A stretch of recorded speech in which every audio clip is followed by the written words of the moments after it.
अस्सलाम वालेकुम friends, welcome to my YouTube channel. आज मैं आपको इंग्लिश 101 का लेक्चर नंबर 3 करवाऊंगी। चैनल को सब्सक्राइब कर दें और चैनल के साथ अटैच हो जाएं ताकि आपको मज़ीद लेक्चर जो है इंग्लिश 101 के वो आपको रिसीव होते रहें। करते हैं हम लेक्चर 3 स्टार्ट। लेक्चर 3 जो है उसका नेम क्या है, रीडिंग फॉर मेन आइडिया। इस लेक्चर में आप क्या करेंगे, आप सीखेंगे अपनी रीडिंग स्किल जो है उनको इम्प्रूव करेंगे। ठीक है, रीडिंग स्किल्स को कैसे इम्प्रूव करना है ये मैं आपको बता देती हूँ। इस लेक्चर में 3 चीज़ें जो हैं वो बहुत इंपॉर्टेंट हैं। ठीक है, topic of the paragraph, main idea of the paragraph and detail which support the main idea. ठीक है, ये 3 चीज़ें जो है ये आपने सीखनी है और ये 3 चीज़ें जो है ये बहुत इंपॉर्टेंट हैं। जब आपके मिड टर्म पेपर होगा या फाइनल टर्म पेपर होगा, ठीक है, तो ये इसमें आपसे पूछा जाएगा। आपको कोई पैसेज दिया होगा, कोई पैराग्राफ दिया होगा, ठीक है, तो ये भी आपसे पूछा जा सकता है कि आप टॉपिक ऑफ द पैराग्राफ बताएं या फिर main idea of the paragraph बताएं या फिर detail which supports the main idea बताएं। इसलिए आपने क्या करना है, आपने इस लेक्चर को बहुत अच्छे से समझना है और अपना कॉन्सेप्ट क्लियर करना है, रट्टा नहीं लगाना। ठीक है, कॉन्सेप्ट क्लियर करें ताकि आपको कोई भी पैराग्राफ दिया जाए तो आप उसका टॉपिक, मेन आइडिया या डिटेल वगैरह खुद लिख सकें। ठीक है, तो ज़रूरी नहीं है कि पेपर में आपको सेम इसी तरह से पैराग्राफ दिया गया हो। ठीक है, इससे डिफरेंट पैराग्राफ दिया जा सकता है। ठीक है, तो मैं आपको बता देती हूँ टॉपिक ऑफ द पैराग्राफ क्या होता है। सबसे पहले हम देख लेते हैं टॉपिक ऑफ पैराग्राफ की डेफिनेशन। ठीक है, what is the topic of paragraph. Topic का जो पैराग्राफ होता है वो पैराग्राफ का होल सब्जेक्ट होता है। ठीक है, तो होल पैराग्राफ, सारा पैराग्राफ जो है वो आपने रीड करना है। ठीक है, आपने रीड करके पैराग्राफ को देखना है कि ये पैराग्राफ है किस चीज़ के मतलब। ठीक है, किस चीज़ के अबाउट है। ठीक है, वो जिस चीज़ के अबाउट होगा वो हमारा क्या होगा, टॉपिक ऑफ पैराग्राफ। और टॉपिक ऑफ पैराग्राफ जो है उसको 1 या 2 वर्ड में हमने लिखना होता है। ठीक है, ऐसे नहीं कि पूरा एक और अलग से एक पैराग्राफ बना दें। ठीक है, टॉपिक लिखते वक्त नहीं, टॉपिक ऑफ पैराग्राफ जो होगा वो 1 या 2 वर्ड या 3 वर्ड, ठीक है, इस तरह होगा, छोटा सा होगा। तो मज़ीद जब हम ये पैराग्राफ रीड करेंगे आपको ये क्लियर हो जाएगा कि टॉपिक ऑफ पैराग्राफ कैसे फाइंड करना है। तो ये डेफिनेशन एमसीक्यूज़ में भी पूछी जा सकती है, ये डेफिनेशन आपने करनी है। नेक्स्ट टेक्स्ट 1 देख लेते हैं। ये एक पैराग्राफ हमें दिया हुआ है। ठीक है, नीचे उसके 4 ऑप्शंस दिए हुए हैं और हमसे पूछा हुआ है कि टॉपिक ऑफ द पैराग्राफ कौन सा है। ठीक है, हमने ए, बी या सी, डी इन चारों में से एक बताना है कि इस पैराग्राफ का टॉपिक कौन सा है।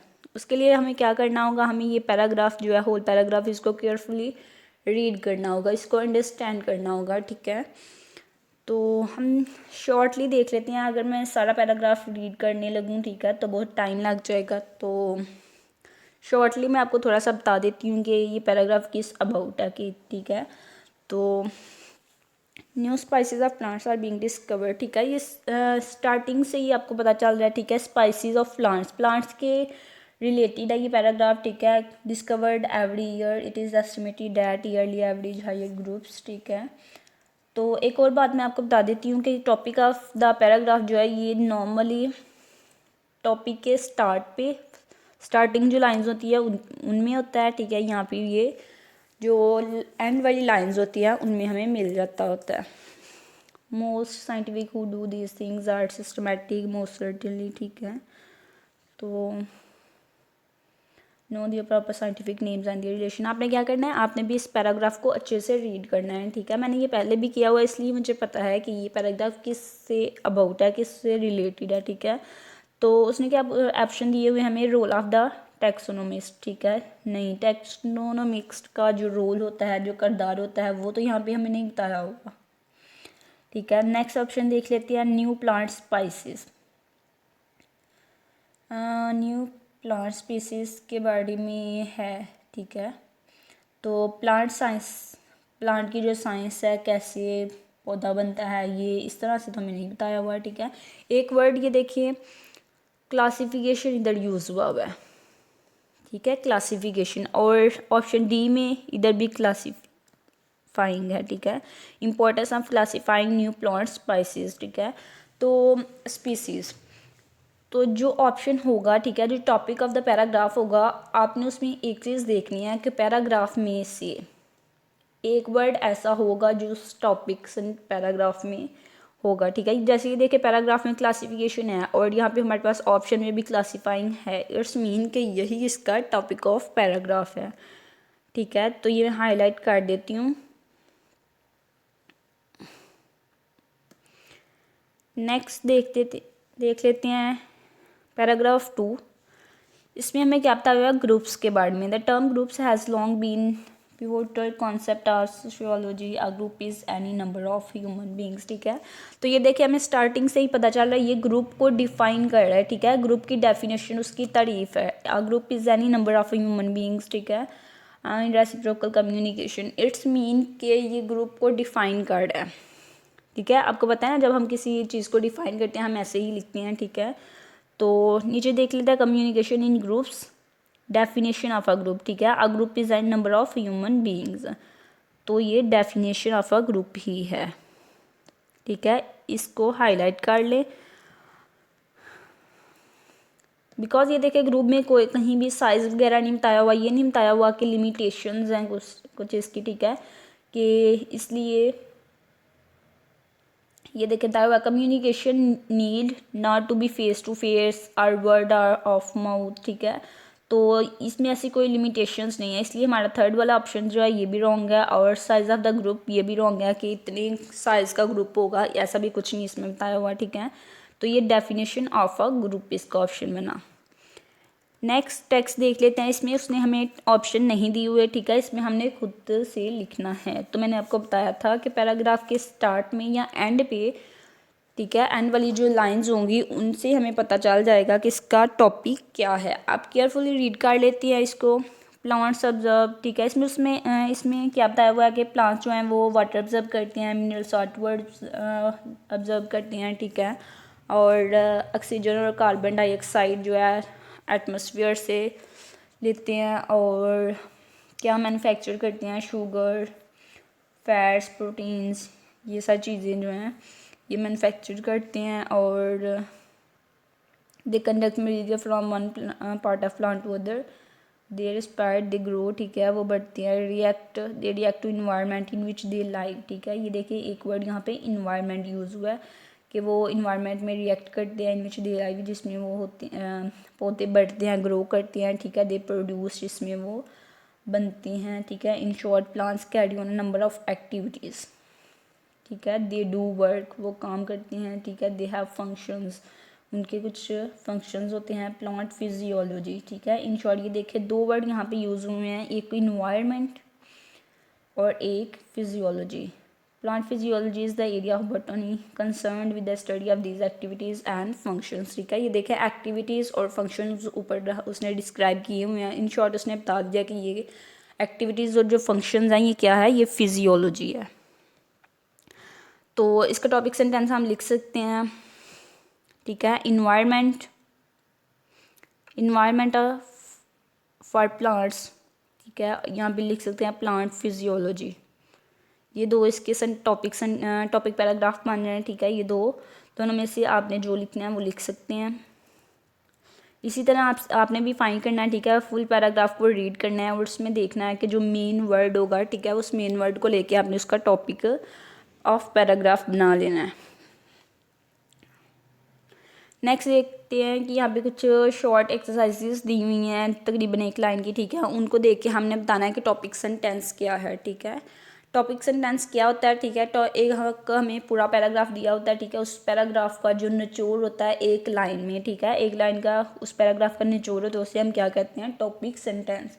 टॉपिक सेंटेंस जो एक दो वर्ड का नहीं होता बल्कि एक सेंटेंस होता है, एक लाइन का होता है, ठीक है।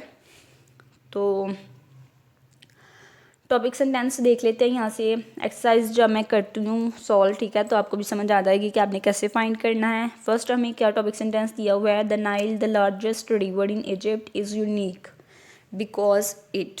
उसने हमें क्या बताया हुआ है कि नाइल जो है वो वो यूनिक है और वो लार्जेस्ट रिवर है कहाँ पे, इजिप्ट में, ठीक है। तो नीचे उसने ऑप्शन क्या दिए हुए हैं हमें, ए ऑप्शन है डिस्क्राइब वेयर इजिप्ट इज़, ठीक है। तो ये देखें उसने हमें यहाँ पे ये नहीं बताया हुआ कि इजिप्ट कहाँ है, ठीक है। तो उसने ये बताया कि इजिप्ट में लार्जेस्ट रिवर है जो नाइल है, ठीक है। तो इट्स मीन कि ए वाला ऑप्शन हमारा नहीं है, ठीक है। नेक्स्ट देख लेते हैं क्या है, explains Wye river is unique. इसमें उसने कहा हुआ है कि explain Wye river is unique, river क्यों यूनिक है ये एक्सप्लेन किया हुआ है टॉपिक में, ठीक है। तो यहाँ पे देख लेते हैं, Nile the largest river in Egypt is unique. अब ये देखिए जो पैराग्राफ में था वर्ड यूनिक, ठीक है, वही यहाँ यूज़ हुआ है ऑप्शन बी में यूनिक। इट्स मीन कि यही उसका टॉपिक सेंटेंस है, ठीक है। ऊपर पैराग्राफ में कोई ना कोई ऐसा वर्ड ज़रूर होगा, ठीक है, जो उसको टॉपिक सेंटेंस को आइडेंटिफाई कर रहा होगा। ये देखिए इधर यूनिक है और इधर भी यूनिक है, इधर रिवर का जिक्र हुआ है, इधर भी रिवर का ही जिक्र हुआ है, ठीक है। तो इट्स मीन बी वाला ऑप्शन है हमारा। बी वाला ऑप्शन आपने लगा लेना है, ठीक है। मैं भी इधर हाईलाइट कर देती हूँ।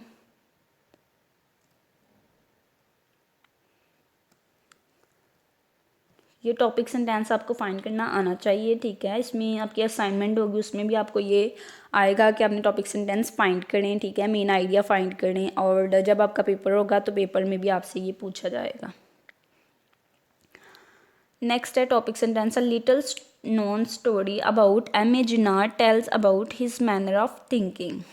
एक लिटिल नोन स्टोरी है, ठीक है, किसके अबाउट, मोहम्मद अली जिन्ना के अबाउट, ठीक है। मोहम्मद अली जिन्ना कौन है, कायद आज़म, ठीक है। Tales about his manner of thinking, और ये जो लिटिल स्टोरी ऑफ कायद आज़म है वो हमें क्या बता रही है, कायद आज़म का मैनर ऑफ थिंकिंग, थिंकिंग का तरीका बता रही है, ठीक है। तो हम नीचे ऑप्शंस में देख लेते हैं कि क्या ऑप्शंस ये हुए हमें। Describe the passing of Lahore resolution, ठीक है। अब ये देखें ऊपर पैराग्राफ में लाहौर रेजोल्यूशन का तो कोई जिक्र ही नहीं हुआ, इट्स मीन कि ये हमारा ऑप्शन नहीं है। नेक्स्ट ऑप्शन देख लेते हैं, summarise Jinnah speech at Lahore, ठीक है। तो लाहौर स्पीच का भी यहाँ पे कोई जिक्र नहीं हुआ पैराग्राफ में, इट्स मीन ये भी नहीं है। थर्ड ऑप्शन क्या है, relates the little non story. Again देखें ऑप्शन में लिटिल नॉन स्टोरी जो है वो पैराग्राफ से रिलेट कर रही है, little non story, it's mean यही हमारा टॉपिक सेंटेंस है।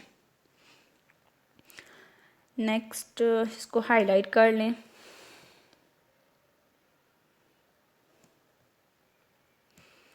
नेक्स्ट टॉपिक सेंटेंस है 3। If you want to spend your holidays in a truly unique place, the northern areas of Pakistan are just the place for you, ठीक है। इसमें हमें क्या कह रहा है कि अगर आप अपनी हॉलीडेज़ जो है उनको स्पेंड करना चाहती हैं किसी यूनिक प्लेस में, ठीक है, तो नॉर्दर्न एरियाज़ जो है पाकिस्तान में वो आपके लिए बेस्ट प्लेस है, ठीक है। वहाँ पे अपनी हॉलीडेज़ स्पेंड करें। ऑप्शंस देख लेते हैं इसके क्या दिए हुए हैं। ऑप्शन ए है, identifies the place and explain it's uniqueness, ठीक है। तो आइडेंटिफाई द प्लेस, ठीक है, हमें प्लेस बता रहा है, कौन सी place, northern areas of Pakistan, ठीक है, ये बताया हुआ है, हमें आइडेंटिफाई करवाई हुई है प्लेस, ठीक है। एंड एक्सप्लेन इट्स यूनिकनेस, ठीक है, और यूनिकनेस भी बताई हुई है कि it is a unique, truly unique place, it's mean कि यही हमारा ऑप्शन है।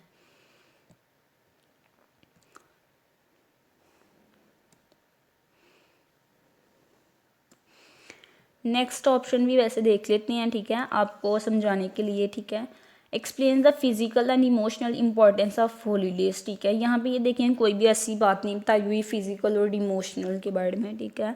और relates the history of Pashtuns, ठीक है, पश्तून्स का भी पैराग्राफ में बिल्कुल भी जिक्र नहीं हुआ, इसलिए ये भी हमारा ऑप्शन नहीं है, ठीक है।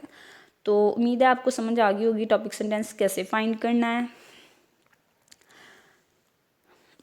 The development of speech in infants follows a definite sequence of patterns of development, ठीक है। तो वो इन्फेंट्स किसे कहते हैं, छोटे बच्चों को, ठीक है। छोटे बच्चों का स्पीच की डेवलपमेंट जो है वो फॉलो करती है एक कोई सीक्वेंस, ठीक है, यहाँ पे पैटर्न ऑफ डेवलपमेंट, किसी सीक्वेंस में स्पीच जो है वो डेवलपमेंट होती है, वो एक सीक्वेंस में बोलना स्टार्ट करते हैं, ठीक है। तो उसने ये बताया हुआ हमें कि छोटे बच्चे जो होते हैं वो किसी सीक्वेंस में बोलना स्टार्ट करते हैं। तो डिटेल इसने दी हुई है नीचे, देख लेते हैं। By the time an infant is 6 month, ठीक है, फर्स्ट ही और she can make 12 different speech. First option में उसने बताया हुआ है कि जब बच्चा 6 मंथ का हो जाता है, ठीक है, 6 महीने का हो जाता है, ठीक है, तो वो क्या करता है, वो 12 लफ्ज़ जो है, ठीक है, वो बोलना स्टार्ट कर देता है, 12 लफ्ज़ सीख लेता है, ठीक है। बट ऐसा कुछ नहीं होता, ठीक है। Before the age of 3 month, ठीक है, 3 मंथ से पहले पहले बच्चा जो है वो अपना सिलेबस जो है उसको रिकग्नाइज पहचानना शुरू कर देता है। ऐसा भी कुछ नहीं होता, ठीक है। ड्यूरिंग द फर्स्ट ईयर, ठीक है, 1 साल में number of vowel sounds are child can produce is greater than the number of consonant sounds he can make, ठीक है। तो ये भी नहीं है। During the second year the number of consonant sound child can produce increases, no, ये भी नहीं है। ये ऐसी कोई शर्त नहीं है कि जब 1 साल का बच्चा होता है, ठीक है, तो वो वॉवल्स को पहचानना शुरू कर देता है और कॉन्सोनेंट्स को नहीं। और ऐसी भी कोई नहीं है कि 2 साल का जब हो जाता है तो वो कॉन्सोनेंट साउंड्स को पहचान बनाना शुरू कर देता है, ठीक है, सीखना शुरू कर देता है। ऐसा कुछ नहीं है, ऐसी लिमिटेशंस नहीं हैं। कुछ बच्चे होते हैं जो 1 साल में सीख जाते हैं, कुछ बच्चे होते हैं जो 4 साल में, 2 साल में, 8 माह में, ठीक है। ऐसे कुछ डिफरेंस होते हैं, ठीक है। ऐसा नहीं होता कि इतने साल में हर बच्चा सीख जाएगा 1 साल में इतने वर्ड, ऐसी कोई लिमिटेशंस नहीं है। Parents often reward the first recognizable word the child produce by smiling और स्पीकिंग टू द चाइल्ड, ठीक है। तो हाँ, ये वाला ऑप्शन हो सकता है और यही है। बच्चे जो होते हैं सबसे पहले अपने पेरेंट को पहचानना स्टार्ट करते हैं। ऐसा ही होता है, हर बच्चा जो है सबसे पहले अपने पेरेंट्स को पहचानता है, ठीक है। Topic sentence, in some part of the world famine is a constant human condition and exist due to variety of causes, ठीक है। फेमाइन क्या है, कहत जो पढ़ता है ना, ठीक है, उसको बता रहा है कि in some part of the world, ठीक है, दुनिया में कुछ जगहों पे क्या होता है कि फेमाइन जो है वो कांस्टेंट, ठीक है, लगातार कहत जो है कुछ कंडीशंस होती हैं, ठीक है, उनके तहत होता है। और exist due to a variety of reasons, और बहुत सी वजहों से वजूहत है उसकी, ठीक है, जिसकी वजह से हर साल फेमाइन हो जाता है कुछ जगहों पे, ठीक है। उसकी डिटेल क्या बताई हुई है, in parts of Africa people are dying of hunger by the tens of thousands, famine is partly caused by increase population, ठीक है। अब मैं क्या करती हूँ, मैंने आपको जो बताया ना उसके अकॉर्डिंग आपने यहाँ से टॉपिक सेंटेंस जो है वो फाइंड करना है। मैंने आपको बताया था कि ऑप्शंस में वो वर्ड ज़रूर होगा जो वर्ड पैराग्राफ में डिफाइन किया होगा, ठीक है। ये देखें फेमाइन, ठीक है, फेमाइन हम देख लेते हैं, ये फर्स्ट सेंटेंस में कहीं भी फेमाइन नहीं है, इट्स मीन कि ये वाला ऑप्शन हमारा नहीं है। नेक्स्ट देख लेते हैं, famine is partly cause by increase population, ठीक है, तो ये पैराग्राफ से रिलेट कर है famine word, it's mean B वाला ऑप्शन ही हमारा करेक्ट ऑप्शन है। नेक्स्ट भी देख लेते हैं, यहाँ पे भी कहीं पे फेमाइन का जिक्र नहीं हुआ, तीनों ऑप्शंस में देख लिए कहीं पे जिक्र नहीं हुआ, ठीक है, तो इट्स मीन हमारा बी वाला ऑप्शन जो है ये टॉपिक सेंटेंस है, बिकॉज ये पैराग्राफ से रिलेट कर है।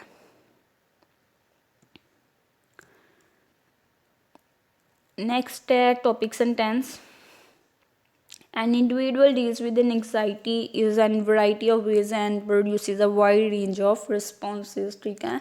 इसमें क्या होता है, एंजाइटी क्या होता है, बेचैनी, ठीक है। तो बेचैनी जो है इन वैरायटी वेज ठीक है, बहुत से तरीक़ों से हो सकती है, बहुत सी वजूहात की वजह से हो सकती है, ठीक है। तो यहाँ पे ऑप्शन देख लेते हैं इसका, आई थिंक ये ऑप्शन आप खुद लगाएं, ठीक है, एक ऑप्शन आप खुद ढूंढें ताकि आपको पता चले कि आपकी प्रैक्टिस हुई है या नहीं, आप में इतनी अंडरस्टैंडिंग आई है कि नहीं कि आप खुद से टॉपिक सेंटेंस फाइंड कर सकें, ठीक है।